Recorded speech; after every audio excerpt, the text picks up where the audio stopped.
salli wa sallim ala Sayyidina Muhammad wa ala ali Sayyidina Muhammad. Allahumma salli wa sallim ala Sayyidina Muhammad wa ala ali Sayyidina Muhammad. Allahumma salli wa sallim ala Sayyidina Muhammad wa ala ali Sayyidina Muhammad. Assalamualaikum warahmatullahi wabarakatuh. Waalaikumsalam warahmatullahi wabarakatuh. Alhamdulillah, kita teruskan ya. Jadi belum selesai kita bahas nafsu yang ketiga. Oke, ingat nafsu ketiga itu kekuatannya adalah tafakur, zikir, ilmu, hilm dalam melaksanakan dan penuh kasih sayang, ya, dan nabaha, ya, tegugah. Sebagaimana kita sudah bahas, yang pertama dan kedua itu ada pengontrolnya, pengantarnya, ada yang mengaturnya. Yaitu pertama itu dengan level, yang kedua itu dengan sadr, hati. Ya. Tapi yang ketiga ini tidak ada, berarti harus dari luar. Yaitu seorang guru, seorang mursyid, seorang nabi, seorang rasul, seorang imam. Ya. Gantung pada istilah-istilah yang kita gunakan. Ya, maksud di sini harus ada yang membimbing kita bagaimana kita bertafakur. Ya, berarti tidak boleh sembarangan tafakur. Tafakkaru fi khalqillah. Ya, wala tafakkaru fi dzatillah. Ya. Kalian harus bertafakur, ya, tentang khalqillah. Ya, ciptaan Allah, ya, bukan bertafakur tentang zatnya Allah. Ya, kita tidak bisa bertafakur. Jadi guru selalu membimbing kita. Ya, kalau di Timur ini biasanya dengan memulai dengan sifat 20 atau ilmu kalam, ya, ataupun disempurnakan itu dengan, ya, sifat 50. Ya, yaitu sifat-sifat Allah yang wajib, yang mustahil, dan yang jaiz. Begitulah dengan sifat-sifat Nabi. Ya, yang wajib, yang mustahil, dan jaiz. Jadi keseluruhnya menjadi 50. Ya. Jadi sifat 50 itu yang paling penting dalam mempelajari ilmu tasawuf, itu membentuk cara kita bertafakur. Ya, jadi mursyid itu wajib. Ya. Karena akhir-akhir saya sering mengetik dari syarah hikamnya Kiai Saleh Darat, beliau mengatakan mempelajari ilmu tarikat itu fardu ain, ya, berarti setiap individu, dan mempunyai guru mursyid itu wajib, ya, jadi hukumnya wajib. Karena kalau tidak dia salah tafakur, dia tidak tahu cara yang benar, ya, bagaimana dia merenungkan, ya, segala ciptaan Allah sehingga dia bisa berujung dengan Allah. Ya. Berarti setiap apa yang dia lakukan itu harus, ya, terarah kepada Allah. Ya. Kalau tidak menjadi sia-sia. Ya. Itu sebabnya sebahagian guru mengatakan kalau tidak memahami ilmu tauhid ini, ilmu kalam ini, wudunya tidak diterima. Karena ketika dia wudu, dia tersesat di sana. Salatnya tidak diterima. Karena dia belum pasti siapa yang dia sembah dengan sungguh-sungguh, dengan sebenarnya. Ya. Ini yang penting. Jadi perlu guru yang mursyid untuk mengarahkan kita. Ya. Itu sebabnya dinamakan, ya, pembimbing, akan membimbing kita ke jalan yang lurus. Ya, perlu. Jadi tugas mursyid itu selalu mengingatkan kita, ya, membimbing kita, memberikan cara, kemudian selalu menjaga ketika kita sudah mulai terseleweng, diluruskan. Ya. Itu tugas guru mursyid. Ya. Ketika amalannya tidak sesuai syariat, akan diingatkan. Ketika amalannya tidak sesuai tarikat, akan diingatkan. Ketika amalannya tidak sesuai hakikat, diingatkan. Ya. Jadi selalu akan diingatkan untuk kembali ke jalan yang lurus. Jadi berarti guru mursyid itu mencakup segala jenis guru. Karena guru itu macam-macam, banyak. Ada guru ta'lim, ada guru suluk, ada macam-macam guru. Ya. Tapi kalau mursyid, dia mencakup semua. Dia akan memperhatikan semua tahap. Jadi kalau murid perlu belajar syariat, disuruh pergi belajar syariat. Gitu. Ya, karena itu fondasi. Ya. Dan nafsu, di tengah-tengah nafsu itu adalah akal. Nah, akal itu adalah syariat dalam. Berarti syariat adalah akal luar. Berarti perlu syariat untuk menghidupkan akalnya. Ya. Jadi jangan remehkan syariat. Ya. Kalau dia tidak melaksanakan syariat dengan baik, berarti kurang akal. Karena syariat itu akal luar. Dan kalau tidak melaksanakan syariat dengan baik, berarti fondasinya tidak kuat. Tidak akan runtuh. Dan disinilah sering terjadi penyelewengan. Ya, tanpa ada mursyid yang mengarahkannya. Jadi cara pikirnya salah. Ya, karena seluruh ajaran tasawuf itu kembali pada syariat. Berarti kembali untuk membentuk akal yang sehat. Ya. Supaya dia melaksanakan segala tugasnya dengan benar. Itu syariat yang sebenarnya. Jadi jangan pikir syariat itu hanya sholat, puasa, ya, naik haji, umrah, itu saja. Bukan. Syariat ada seluruh cara hidup kita. Ya. Supaya terbentuk dengan benar. Supaya membentuk cara pikir yang benar. Ya. Dan kalau sudah terbentuk cara pikir yang benar, tidak pernah akan mendakwah. Karena orang yang kurang akal itu yang sering. Ya, berarti kurang syariatnya yang mendakwah. Ya. Karena belum cukup paham syariat yang sebenarnya. Ya. Tapi kalau syariat yang benar, akalnya benar. Karena kalau akalnya benar, dia punya syariat dalam. Dan syariat dalam itu adalah adab dan akhlak. Ya. Jadi dia mempunyai adab yang benar. Dan mulai dengan bagaimana beradab dengan guru dan berakhlak dengan guru. Ya. Itu sangat-sangat penting dalam perjalanan rohani. Ya. Guru saya mengatakan, satu penentangan terhadap guru mungkin akan menahan kita 10 tahun. Satu, bukan banyak. Kalau kita menentang guru, mungkin kita tertahan. Sangat-sangat penting. Ya. Yang menjaga hubungan dengan guru, berarti menjaga adab. Dan itu juga akan diajarkan oleh guru, bagaimana beradab. Ya, dan bagaimana berakhlak dengan guru. Ya, dua perkara yang berbeda. Ya, itu sangat penting. Jadi kembali pada nafsu ketiga ini, guru akan mengajarkan bagaimana bertafakur, ya, supaya menghasilkan kondisi zikir yang benar, yaitu senantiasa ingat Allah, senantiasa terhubung kepada Allah.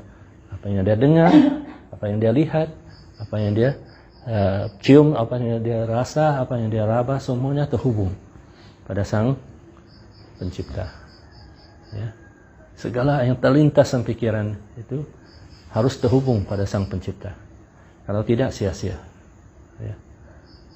Itu adab. Jadi untuk meringkaskan itu,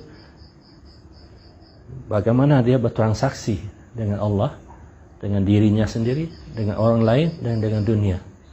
Ya, supaya senantiasa terhubung pada Sang Pencipta. Itu tugas guru. Senantiasa memastikan itu.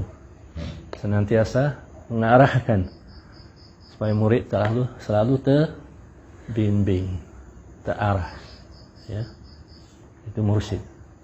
Jadi kalau dia tumpu pada syariat, ya itu namakan guru ta'lim. Ya. Kalau masih tahap awal, termasuk semua ilmu alat, ya, dan mempersiapkan dia dengan ilmu bahasa supaya dia bisa merujuk pada kitab, ilmu tata bahasa, kemudian ilmu bagaimana membaca Quran supaya dia baca Quran dengan benar, ya, ilmu tajwid, ya. Kemudian seterusnya itu tingkat demi tingkat, ya, bertadarus, bertadabbur, semuanya dengan tafsir, semuanya itu tahap demi tahap, ya, supaya dia menempuh tafakurnya dengan benar, ya, dengan pemahaman Quran yang benar, pemahaman hadis yang benar, pemahaman fikih yang benar, ya, supaya terbimbing. Karena semuanya ada adab-adabnya, semuanya ada aturan-aturannya. Tidak boleh sembarangan kita baca Quran dan menafsirkan sendiri. Tidak boleh baca hadis sembarangan kita tafsir sendiri, dan seterusnya. Semua jenis ilmu begitu. Ada adab-adabnya dan ada aturan-aturannya, ya. Dan melaksanakan syariat begitu juga. Salat itu ada syarat-syaratnya, ada rukun-rukunnya, ada yang wajib, ada yang sunnah, ada yang membatalkan, ya. Semuanya itu harus, itu semuanya ilmu alat untuk supaya dia bisa salat dengan benar, ya. Dan tahap demi tahap, dari taharah, wudu, semuanya sampai ke kondisi batin. Jadi setiap tahap itulah nanti dinamakan guru-guru yang berbeda, ya. Tapi mursyid itu mencakup semua. Sang mursyid itu mencakup semua. Terkadang dia menasihatkan kita tentang wudu kita, terkadang menasihatkan kita tentang kondisi hati kita. Itu mencakup semua, ya. Tapi ada hanya tahap tertentu saja, karena itu kemampuannya, ya. Itu guru juga, ya. Paham? Jadi jangan remehkan guru mana, tapi harus kita meningkat sesuai dengan kondisi kita. Jangan mengaji tajwid terus, ya. Itu tidak meningkat, ya. Harus meningkat ke nanti tahsin untuk memperbaiki bacaan kita, kemudian tafsir supaya kita memahami lebih mendalam, dan mulai dengan setelah itu tadabbur, semuanya supaya kita bisa mengaplikasikan apa yang kita baca itu pada diri kita, ya. Itu semuanya perlu guru-guru yang berbeda, ya. Tapi kalau guru mursyid selalu akan menyentuh semua sisi itu dan mengarahkan kita, ya. Jadi paham sekarang? Itu sangat penting. Tapi sesuai kondisi murid. Itu sebabnya kalau kondisi murid tidak maju-maju, guru mursyid itu tidak akan bicara yang lebih maju, karena dia tidak bisa paham, ya. Paham? Jadi setiap kali guru itu hanya cermin kondisi murid. Dia akan bicara sesuai dengan kondisi murid. Itu sebabnya terkadang kalau ada murid baru yang sudah ada persiapan, lebih paham, pembicaraannya beda, karena sesuai dengan kondisinya, ya. Kalau stagnan, guru itu akan seperti stagnan di sana juga, karena tidak bisa memberikan sesuatu yang dia tidak, murid itu tidak bisa menangkapnya. Karena itu sesuai dengan tugas setiap para nabi, para rasul itu adalah kalimun nas ala qadri uqulihim. Bicara pada manusia itu sesuai dengan kadar pemahaman mereka, berarti kadar akal mereka. Ya, berarti kadar persiapan syariat mereka juga, karena itu akal luar. Ya, kalau mereka lebih banyak beramal, berarti akan diberikan lebih banyak ilmunya. Ya, kalau kurang beramal, kurang bisa diberikan karena dia tidak bisa menangkapnya, tidak bisa memahaminya. Jadi tentang cara memikirkan semua itu, ya, itu namakan tafakur atau fikir. Setelah itu masuk ke zikir. Jadi kalau masuk ke zikir itu guru akan membimbing murid itu dalam melaksanakan syariatnya, diingatkan, ya. Seperti syair itu ya, ruku dan sajadah hanya ada Allah, ya. Ingatlah Allah, dia kau sembah. Ya, itu sudah tingkat berikutnya. Setiap kali kita salat itu harus ingat Allah, bukan asal saja. Berarti sebelumnya juga begitu, bukan asal wudu saja. Dan sebelumnya bukan hanya pakai air begitu saja. Semuanya harus diniatkan, semuanya harus ada maksud, ya, untuk melaksanakan perintah Allah, ya, untuk membawa kita pada Allah. Dari yang paling mendasar sampai yang tinggi, yaitu tugas guru mursyid untuk mengingatkan kita semua. Dari muamalah kita, ya, dengan Allah, dengan diri kita, dengan yang lain, dengan dunia, semua ya begitu. Ya, harus diingatkan terus. Jadi tergantung pada kondisi murid. Ya. Kalau murid lalai terus, susah. Ya. Berarti tidak naik kelas. Harus tetap di kelas yang sama. Nah, itu sebabnya kebanyakan ulama, ya, dari dulu sampai sekarang bicara tentang tohara terus, karena tidak pernah naik kelas. Ya. Karena kondisi mereka memang begitu. Tetap selesai setiap pengajian, wudunya tetap salah. Ya. Karena tidak maju-maju. Sering terjadi. Perhatikan itu. Selesai guru bicara, perhatikan apa yang mereka lakukan. Tidak berubah dengan cara wudu yang salah terus. Ya. Atau cara mandi yang salah, cara semuanya itu tidak ada kemajuan. Dan guru tidak bisa sampaikan, kalau dia guru mursyid tidak bisa sampaikan yang lebih dari itu, karena dia belum siap menerima, karena dia belum mengamalkan dengan benar. Ya, paham? Sebagaimana ada ilmu lain begitu. Ya.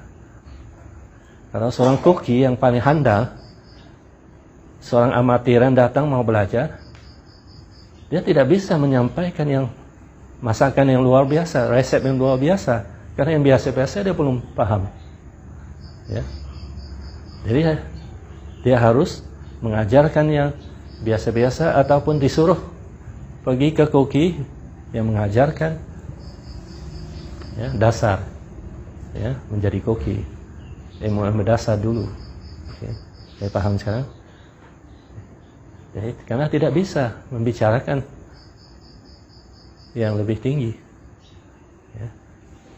Itu semua murid harus bersungguh-sungguh untuk, dan itu juga tugas guru untuk memberikan dorongan terus, ya, walaupun berkali-kali, ya, bertahun-tahun mengingatkan, tapi murid sering stagnan di satu tempat. Nah, dia sudah merasa puas dengan apa yang dia punya. Kullu hizbin bima ladaihim yafrahun. Dia senang dengan apa yang mereka punya, tidak maju-maju lagi, ya. Sering, ya. Itu sebabnya guru selalu mencari jalan untuk memberikan semangat, mendorong untuk berbuat baik, untuk berkhidmat, untuk semuanya, supaya semua itu akan memberi, karena semuanya itu saling membantu. Setiap kebaikan itu akan membantu kita. Ya. Itu sebabnya Nabi mengatakan, barang siapa istiqomah dalam melakukan suatu amalan, selama 40 hari, Allah akan memunculkan kata-kata hikmah dari hatinya keluar melalui mulutnya. Ya.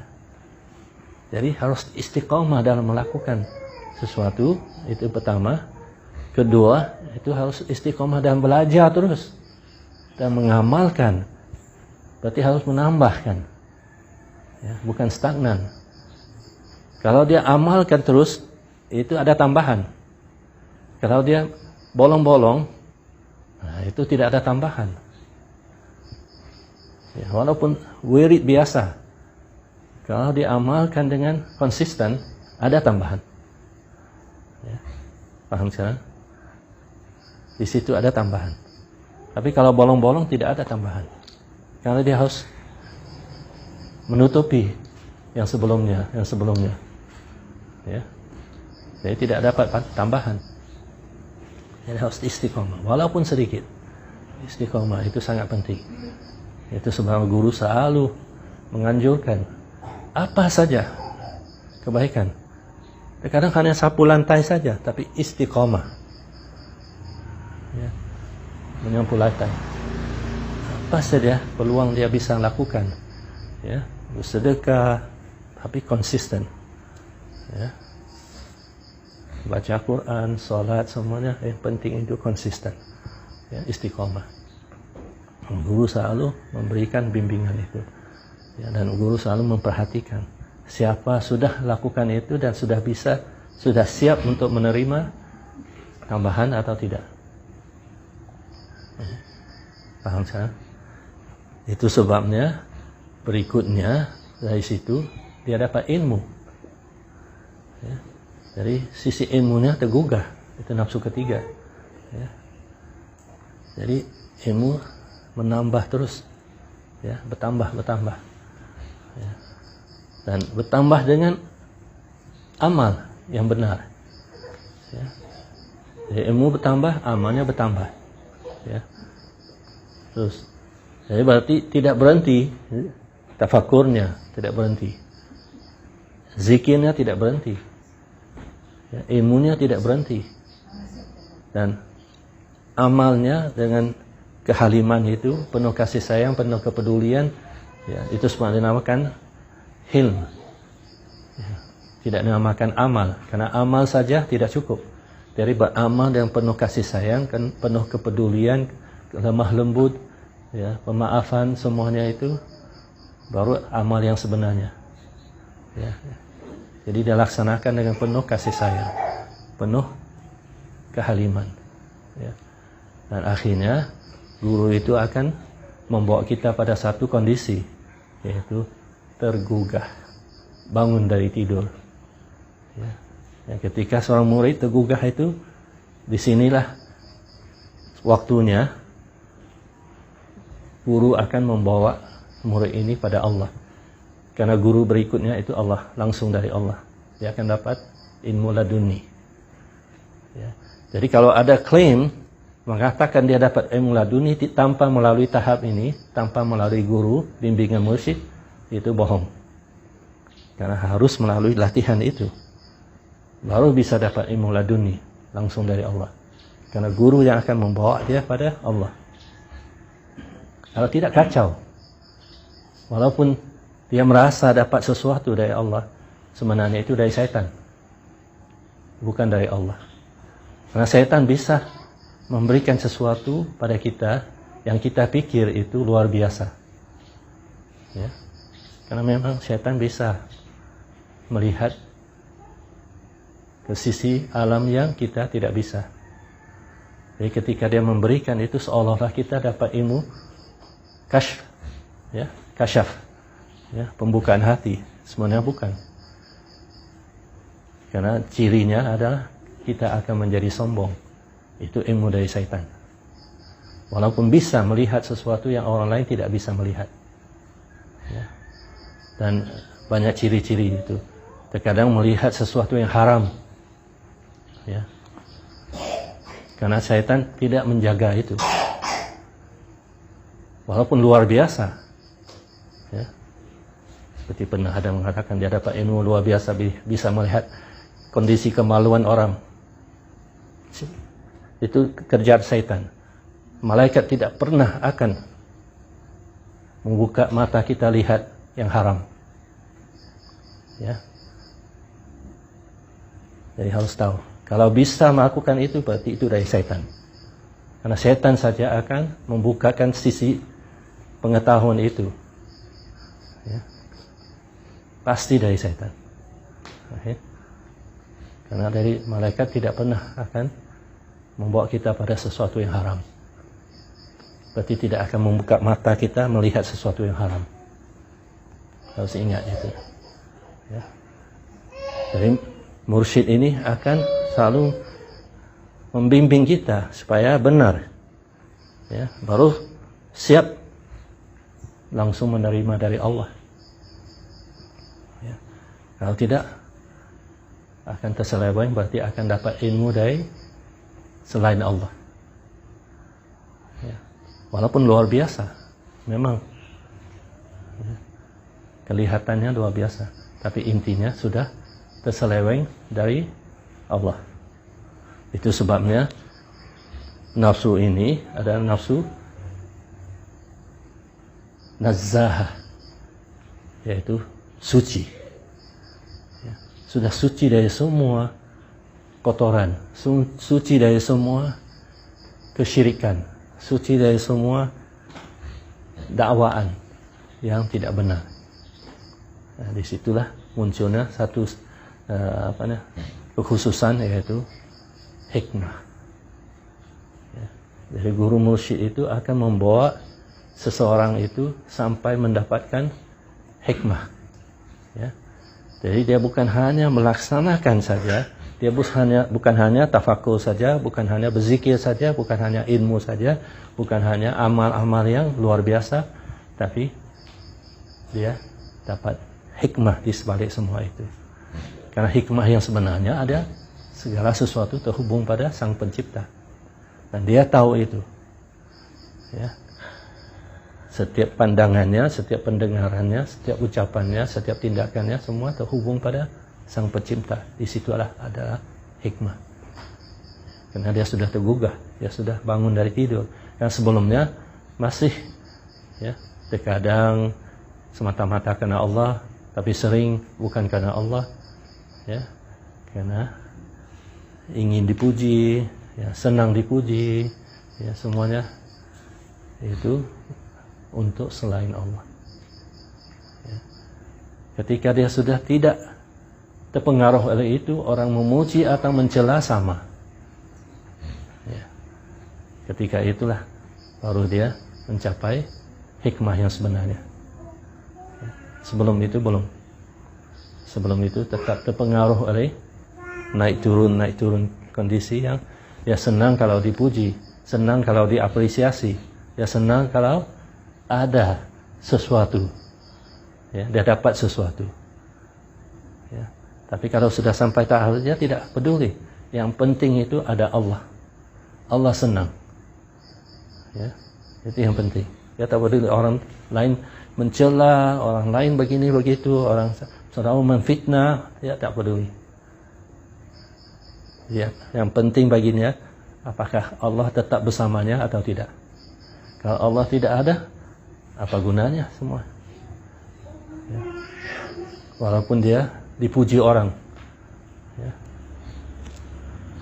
Dan umumnya hanya berapa orang saja, ya. Ya, paling tidak ratusan orang, ya. Di Facebook. Padahal penduduk dunia begitu banyak. Tapi dia senang dengan itu. Tapi seseorang yang sudah tergugah, dia tak peduli semua itu. Seluruh dunia semuanya mencela, dia tak peduli. Karena dia tahu cuma satu saja yang dia peduli. Allah senang atau tidak. Ya. Kalau Allah senang, cukup. Ya. Dia tidak akan mempengaruhi kondisi hatinya. Dia senang. Ya. Tapi kebanyakan orang masih belum sampai tahap itu. Sedikit saja. Ya. Kalau dulu parah, yaitu disakiti, dipukul, dibunuh, macam-macam diancam. Sekarang hanya diancam dengan kata-kata saja kita sudah begitu sakit. Ya, zaman dulu, ya, ahad bilang ditaruh, ya, batu besar atas dadanya, ya, dipasang, pakaikan perlengkapan perang itu besi semua, dan dijemur di bawah matahari tengah hari sampai melepuh kulit-kulitnya. Ya, kita sudah melepuh mendengar kata orang.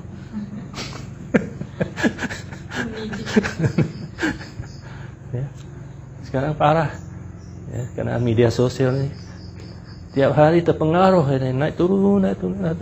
Ya, baca status orang ini sudah turun, ya. Parah sekali sekarang, ya. Kalau dulu itu cuma terus, ya. Nabi setiap kali menyampaikan sesuatu ada Abu Jahal di belakang, ya, di belakang mempermainkan setiap ucapan Nabi, memperolok-olokkan setiap ucapan Nabi. Nah, kita tidak diuji dengan itu, ya. Karena ujian kita sebenarnya sangat ringan dibanding dengan zaman dulu, tapi kita merasa berat sekali, ya. Sering kita, oh saya diuji, begitu beratnya tak ada seorang pun yang tak dapat ujian seperti saya. Itu, ya, paham? Jadi perlu guru yang paham itu untuk mengingatkan kita terus. Itu bukan apa-apa, ya. Ujian yang sangat-sangat ringan sebenarnya. Paham sekarang? Ya, tak bisa tidur, ya, berhari-hari, berminggu-minggu tak bisa tidur karena, ya, baca situs, baca status orang. Ya. Jadi paham, ya? Ya. Jadi perlukan bimbingan guru, ya. Dan itu sangat detail, ya, dari semua perbuatan kita, dari semua sikap kita, dari semua lintasan pikiran kita pun nanti guru akan, ya, tergantung pada kondisi kita, akan bicara tentang itu kalau kita sudah siap untuk menerima nasihat itu, ya. Karena lintasan pikiran itu sangat-sangat mempengaruhi diri kita setiap malam. Guru saya mengatakan setiap hari itu terkadang ratusan ribu lintasan pikiran dari setan, ya, bukan 1-2. Begitu banyaknya sampai kita galau, bingung, karena begitu banyak bisikan sampai tidak ingat. Tapi terpengaruh, ya, sampai kita merasa, ya, begitu banyak terganggu.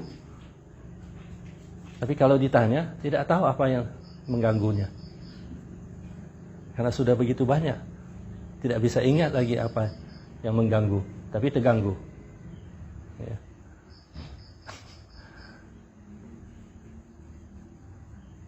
Jadi harus belajar untuk menepis itu, menghilangkan, ya, dari dasar, yang paling dasar itulah yang sering saya ingatkan itu, jaga dari sesuatu yang haram. Itu fondasi syariat, fondasi segala kerohanian di sana. Ya, satu suap saja 40 hari ibadah tidak diterima Allah. Berarti 40 hari tidak ada cahaya. Itu satu suap. Bayangkan satu piring berapa suap? Ya, nah, yang dikali 40. Ya, 20 suap kali 40. Ya, 40 suap kali 40. Ya. Jadi bagaimana dengan hidup kita? Ya, pakai pakaian dari hasil haram, pakai, ya, apa saja semua yang kita pakai. Ya, kita berwudu dari hasil haram. Jadi semuanya tidak ada cahaya, semuanya kegelapan. Ya, di situlah rusaknya semua rohani. Nah, itu fondasi. Kenapa setiap buku fikih itu mulai dengan toharah? Karena perlu kesucian, harus bersihkan lahir dan batin. Ya, perlukan itu. Kalau tidak ada toharah, tidak bisa menerima yang lain. Ya. Itu sebabnya harus mulai dengan toharah. Ya. Sangat-sangat penting. Sangat penting. Ya. Saya tidak bisa menekankan begitu pentingnya. Sehingga ketika kita melaksanakan itu dan merasakan, baru paham nanti. Oh, itu yang dimaksudkan oleh guru. Ya. Tapi setelah 10 tahun, 15 tahun, 20 tahun, ya, baru paham. Ya. Ya, sebabnya guru sering kan mengulangi-ulangi terus. Ya. Kalau kita baca Quran, banyak untuk ulang. Sama, sistemnya sama. Mengulangi nasihat. Baca hadis, sama. Banyak untuk ulang. Ya. Itu karena memang manusia perlukan pengulangan itu, nasihat, peringatan. Ya. Sangat penting. Sampai Nabi pernah bersabda, saya sudah terlalu sering ingat kalian untuk gosok gigi. Itu gosok gigi saja. Sudah begitu sering Nabi ulangi. Ya. Dan itu paling dekat. Ketika bicara dengan Nabi, tercium bau mulut, Nabi suruh gosok gigi. Ya. Ya, paham sekarang? Jadi manusia perlu pembimbing, sangat perlu. Sehingga banyak ulama mengatakan itu wajib ain. Berarti setiap individu. Dalam syariat itu ada wajib ain, wajib kifayah. Ya. Dalam berguru itu tidak ada wajib kifayah, wajib ain. Ya. Setiap individu harus punya pembimbing, ya, untuk menggugahkan itu. Ya. Tafakur, zikir, hilm dan nabah. Ya, supaya tergugah, supaya menjadi suci, supaya mendapat hikmah, supaya menjadi orang yang layak menerima dari Allah. Ya, insyaallah. Jadi sangat penting. Ya. Sangat penting mempunyai pembimbing. Ya. Itu sebenarnya Allah hanya sebut, isyaratkan dalam Quran. Barang siapa yang Allah ingin menyesatkannya, dia tidak akan menemukan waliyan mursyidah, seorang wali yang mursyid. Itu Allah sudah ingin menyesatkan mereka. Itu ayat Quran. Barang siapa Allah ingin menyesatkan mereka, dia tidak akan menemukan seorang wali yang mursyid.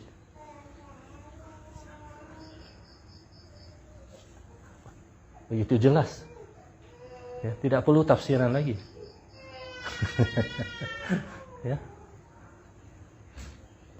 Sangat jelas. Ya. Ya, berarti orang yang tidak punya mursyid sudah disesatkan Allah. Dan mereka tetap dalam kesesatan itu. Dan sudah jelas juga. Terlihat. Walaupun mereka pintar. Tapi kepintaran yang sudah seleweng. Ya. Pembicaraannya berjam-jam tanpa terhubung pada Allah. Perhatikan itu. Ya, itu sangat penting. Kalau ada mursyid, pasti akan terbimbing. Ya. Karena Allah tetapkan itu. Ya. Jadi itu sebabnya Kiai Haji Saleh Darat itu mengatakan wajib ain. Ya, setiap individu wajib mempunyai guru mursyid. Ya. Dan wajib mempunyai tarikat zikir, tarikat ilmu, tarikat semuanya. Berarti harus punya cara dari guru. Kalau berzikir harus ada cara dari guru. Kalau menuntut ilmu harus ada cara dari guru. Ya. Tarikat amal harus ada cara yang dibimbing oleh guru. Itu Kiai Saleh, ya, Darat. Kiai Haji Saleh, gurunya para kiai di Indonesia. Luar biasa sekali. Jadi saya sarankan kalau ada waktu, tolong baca. Sudah ada berapa 30 ya, syarah Al-Hikam Ibn Athaillah itu beliau mensyarahkan, dan semuanya jelas sekali beliau sangat mengutamakan perkara ini. Bertarikat, berguru, mursyid, yang mursyid. Dan beliau itu dari tarikat Naqsyabandi. Ketika beliau sebutkan tarikat beliau, sebutkan buat beliau itu paling utama adalah tarikat Naqsyabandi, karena beliau dari tarikat Naqsyabandi, ya, wajarlah. Okay. Jadi kalau saya akan sebutkan Syadzili Daqawi, ya, karena itu. Tapi saya tidak menghalangi orang bertarikat dengan tarikat lain, karena buat saya semuanya menuju pada Allah itu yang penting. Ya, apakah itu Naqsyabandi, Syadzili, Qadiri, dan seterusnya, ya, Rufai, semuanya buat saya sama. Karena tarikat itu cara. Karena ada syariat dan hakikat. Cara untuk mencapai hakikat itu harus melalui tarikat. Ya. Nah, itu Allah sebutkan dalam Quran juga tentang tarikat. Itu jelas sekali juga. Harus mencari jalan pada Allah. Ya. Berarti untuk melaksanakan syariat itu harus ada tarikat. Berarti harus ada guru yang membimbingnya. Jadi tidak boleh sembarangan baca buku saja, ya. Karena lebih cepat akan tersesat daripada terbimbing kalau kita hanya menempuh semua itu dengan cara diri kita. Itu sebabnya banyak orang berzikir tanpa guru tidak sampai kemana-mana, karena yang sampai itu pada nafsunya. Banyak yang beramal, melaksanakan sholat sunnah, puasa sunnah, semuanya tanpa bimbingan dari guru, akhirnya sampai ke nafsunya saja. Ya, akhirnya nafsunya menjadi Tuhannya, tidak sampai pada Allah. Tapi kalau wali yang mursyidah, selalu akan sampai pada Allah. Karena itu dari awal sampai dia ditugaskan sampai akhir hayat, itu saja dia akan lakukan. Dia akan membimbing orang pada Allah, karena sudah ditugaskan. Paham sekarang? Jadi jangan mudah mengklaim kalau belum bisa konsisten. Karena orang yang mengklaim, perhatikan saja ucapannya, perhatikan sikapnya. Terkadang begini, terkadang begitu, ya. Karena dia sendiri belum terbimbing. Kalau belum terbimbing, bagaimana dia bisa membimbing yang lain? Ya. Tersesat jalan terus itu. Karena dia sendiri belum tahu jalan. Dia orang ikut. Jalan yang sangat jauh. Ya.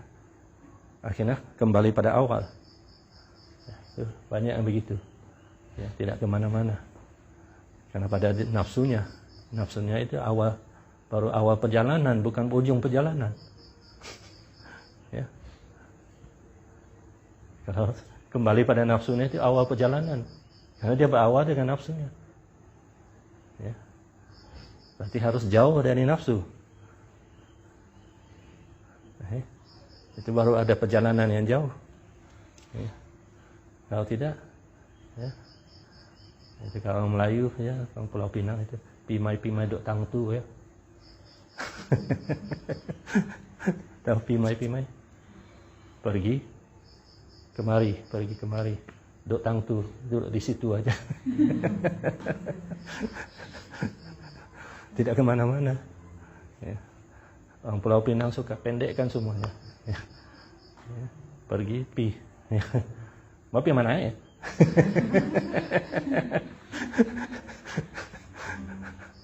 Alhamdulillah. Baru-baru ini lihat berapa cuplikan dari Pulau Pinang, teringat bahasa Pulau Pinang. Semuanya pendek-pendek itu.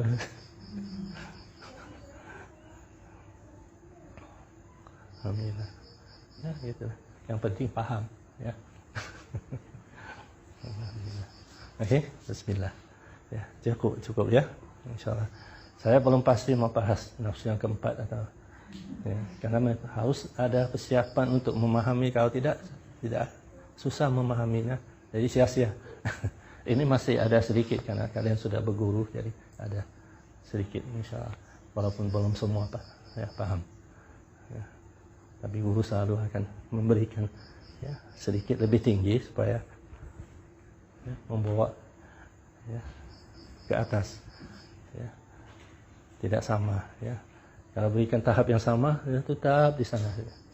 Harus diangkat sedikit. Ya. Nanti lihat kemana. Kalau sungguh-sungguh nanti insya Allah guru akan tahu. Ya. Ketika bicara itu akan terasa. Ya, ada yang paham atau tidak.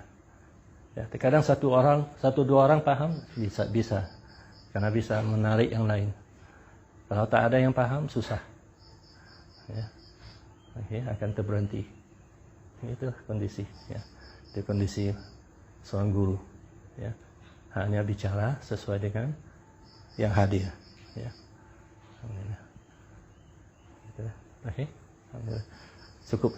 Oleh barakati Rasuli ahli baitin Fatihah. Allahumma salli ala sayyidina Muhammadin wa ala ali Muhammad. Subhana rabbika rabbil izzati amma yasifun. Allahumma rabbana ya Rabbana taqabbal minna bismika ya Allah.